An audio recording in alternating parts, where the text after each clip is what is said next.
Uputstvo za upotrebu multimedijalnog kursa.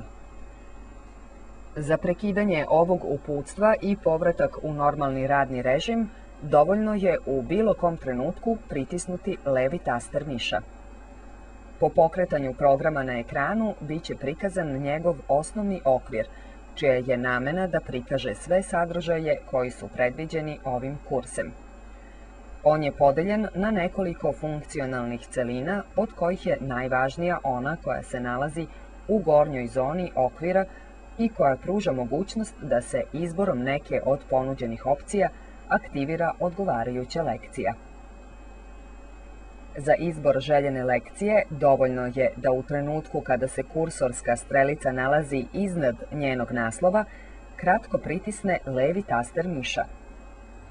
To će za rezultat imati uklanjanje početne slike sa ekrana i pokretanje uvodne video sekvence vezane za prvu od tema koje su obuhvaćene izabranom lekcijom. Sada se na ekranu mogu uočiti i ostale funkcionalne celine kao što su meni za izbor željene teme uz levu ivicu okvira, površina za prikazivanje video sekvencije u sredini i grupa ekranskih tastera za kontrolu reprodukcije koja se nalazi uz donju ivicu okvira. Za izbor neke od tema koje sadrži izabrana lekcija, potrebno je da kursorsku strelicu postavite iznad njenog naslova, pri čemu će se za njeno označavanje koristiti plavi pravougaonik, pa zatim pritiskom na levi taster miša započeti prikazivanje njenog sadržaja. Naslovi koji sa svoje leve strane imaju malu ikonu u obliku rolne filma predstavljaju osnovne teme, dok se ostali sadržaji vezani za istu tematiku nalaze ispod nje, povezani isprekidanom linijom. Ako ste izabrali neku od raspoloživih tema i započeli reprodukciju video sekvence za dalje upravljanje njenim tokom, možete koristiti ekranske tastere koji se nalaze ispod same površine na kojoj se vrši njeno prikazivanje. To znači da se za privremeno zaustavljanje reprodukcije može pritiskom na levi taster miša na taster u formi dve vertikalne linije aktivirati funkcija Pause, dok se za nastavak reprodukcije može izabrati taster u formi trougla koji aktivira funkciju Play. Za potpuno zaustavljanje video sekvence potrebno je izabrati taster Stop. Pokazivač u formi vertikalne linije koji klizi po horizontalnom žljebu ima dvostruku funkciju. Kao prvo, označava trenutni položaj u odnosu na ukupno trajanje video sekvence i na taj način pomaže da vidite da li je ona na svom početku, sredini ili pri kraju, i kao drugo omogućava da se njegovim povlačenjem brzo pozicionirate na željeni deo. Ako kliknete na prostor pored markera, video sekvenca će biti ubrzana ili vraćena unazad za 10% svoje dužine.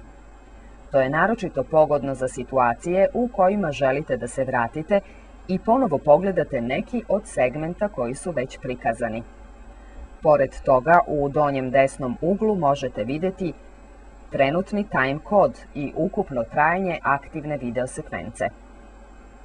Za brzi prelazak na sledeću ili prethodnu temu u okviru tekuće lekcije možete koristiti odgovarajuće ekranske tastere, dok se aktiviranjem funkcije Continuous Play omogućava njihovo automatsko nadovezivanje i na taj način sagledava čitava lekcija bez prekida između pojedinih tema.